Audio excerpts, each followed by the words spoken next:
Hello, I am Laura Halterman, a registered nurse with 16 years of emergency nursing experience and a Doctor of Nursing practice student at Bremen University. I will be presenting my clinical scholarly project of Stakeholder Education Plan. The agenda for this presentation includes a description of stakeholder groups, their roles in the project's implementation, and how they can help facilitate the project, identification of educational needs for each group, discussion of the theoretical foundation underlying the proposed educational intervention, and an outline of the educational strategy for facilitating knowledge acquisition. The educational strategy includes project summary and management. The stakeholder groups and roles identified for this project are the Bremen University's Institutional Review Board, whose function will be to review and monitor the research involving human subjects. They will have the authority to approve or disapprove the research project. The purpose of IRB review is to assure, both in advance and by periodic review, that appropriate steps are taken to protect the rights and welfare of the participants. Executive leadership of the facility, to include but not limited to the Chief Nursing Officer, the Chief Financial Officer, and the Chief Operating Officer, the Chief Medical Officer. Their function is to evaluate the project, assess its value, approve the research and budget for the project. The Clinical Excellence Department leadership will also function as the facility's IRB, provide mentoring during the process and facilitate the development of educational materials and methods of instruction, specifically the online educational management program HealthStream currently used at the facility. The Information Technology Department will be required to facilitate the implementation of the software and hardware needs of the Crisis Go mobile application. Emergency Department leadership will evaluate the project for merit and, if approved, will provide direction and support during the implementation. The California Emergency Physicians Group are the providers contracted to provide emergency services in the facility's emergency department. They will be tasked with providing direction and will take part in the implementation, integrating the plan into their workflow. The emergency department staff, comprised of team leaders, nurses, and emergency department techs, are the stakeholders the project plan is designed for. Their roles are to recall the project plan and demonstrate understanding by taking part in either a drill or a virtual simulation and providing their perceptions on the plan's value.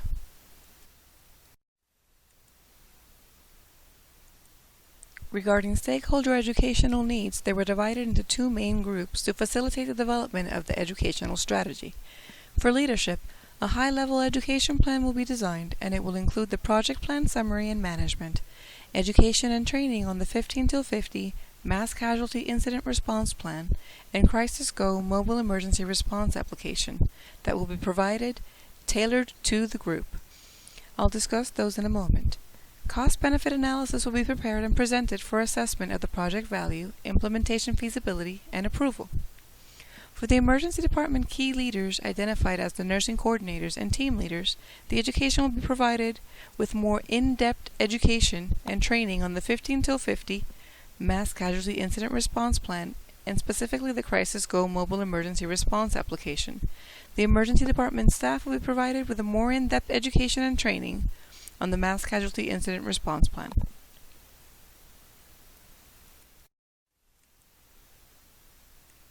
The theoretical foundation for the educational strategy is the revised Bloom's taxonomy by Anderson and Krathwohl, 2001. This slide presents the revised taxonomy's higher, middle, and lower thinking levels and definitions.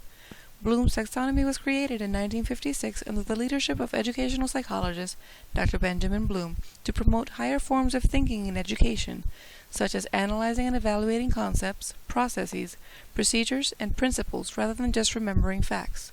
It is most often utilized when designing adult instruction and learning processes.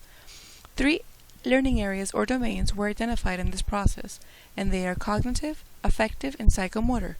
The cognitive domain involves knowledge and the development of intellectual skills. This includes the recall and recognition of specific facts, procedural patterns, and concepts that serve in the development of intellectual abilities and skills. Affective domain is the manner in which we deal with things emotionally, such as feelings, values, appreciations, enthusiasm, motivations, and attitudes. Psychomotor domain includes physical movement, coordination, and the use of motor skills area. Development of these skills requires practice and is measured in terms of speed, precision, distance, procedures, or techniques in execution. The educational strategy for leadership will be a pre-implementation survey sent via email that will be utilized to define knowledge gaps and create a baseline for comparison. In an initial formal meeting of around 50 minutes, audiovisual aids will be used to facilitate learning, presenting an outline of the project summary and management. These will be provided in advance via email for self-study to help facilitate learning during the meeting. Crisis Go Incorporated will provide training on the application use and the web portal maintenance. Additional updates via email and one-on-one meetings will be scheduled monthly. To test skills, virtual drills utilizing the Crisis Go application and a live drill will be conducted. A post-implementation survey sent via email will be used to evaluate learning outcomes and identify areas to improve the process. For the staff, a similar strategy will be employed with the pre- and post-implementation surveys. In a 2-hour in-service, education and training on the 15-50 MCI response plans will be provided. Audiovisual aids will be utilized to facilitate learning. These will be provided in advance via HealthStream for self-study to help facilitate the learning during the in-service. Additional updates via email and during daily huddles will be scheduled. To test skills, virtual drills utilizing HealthStream and a live drill will be conducted.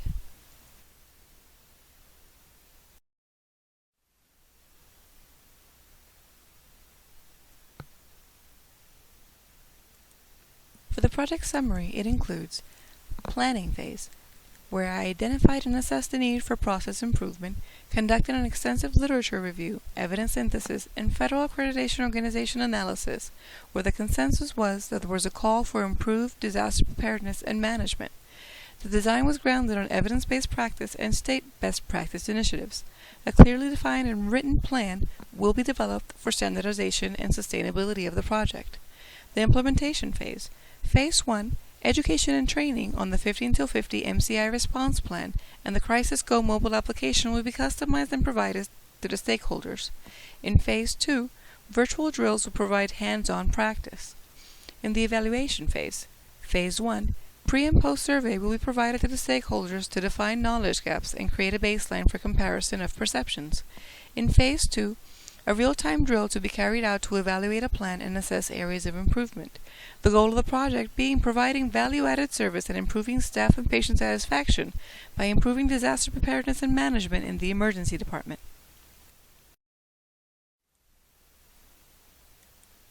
What is 15-50? It is a program developed by Henry Mayo Newhall Memorial Hospital and Providence Little Company of Mary Medical Center Torrance, utilizing HICS to enable hospital staff to receive a surge of 50 or more patients within 15 minutes of notification of an MCI. Employing a rapid deployment of existing staff, supplies, and equipment to successfully activate and operate an MCI triage and treatment area. Most MCI plans focus on the activities that take place after the first patient arrives. 15-50 was developed to supplement the existing MCI plan and functions as the transition program that can help your hospital through the initial waves of a medical surge, after which you can phase into your emergency operation plans or demobilize to normal operations. The program is distinct in that it covers hospital activity 15 minutes before the first patient arrives and through the first 2 hours of response. The planning framework falls within what the Center for Disease Control and Prevention describes as the dual wave phenomenon, in which the larger group of less severely injured walking wounded typically arrive within the first 15 to 30 minutes of an incident, followed within an hour or two by the second wave of more severely injured who will require pre-hospital emergency transportation. Flexible, scalable, and adaptable, the 15-50 toolkit allows healthcare personnel, clinicians, medical staff, health system leaders, and policymakers to familiarize themselves with their roles, responsibilities, make more informed decisions, and maintain the quality of healthcare services. What is Crisis Go Emergency Response Application? It is a mobile application that provides users access to their emergency response plans on their mobile devices, along with a communication system that aids them in getting through crisis situations. It is comprised of a suite of management and communication tools such as comprehensive risk management, business continuity, and emergency response plans taken out of the 3-ring binders to help decrease disruptions to operations. Two-way real-time messaging to provide a complete picture of vital information that everyone can share in important updates. Action checklists are critical operational checklists that are based on crisis type and your staff's role. Checklists enhance response success and lead to better outcomes. Maps and documents provide visual aids during the crisis.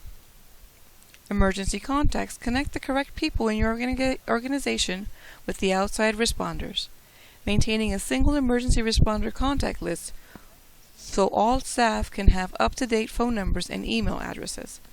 Safety Calendar for drills and engagements provides the ability to schedule light and medium engagement drills for your staff. With the Crisis Go application, staff can do mini drills right from their desks.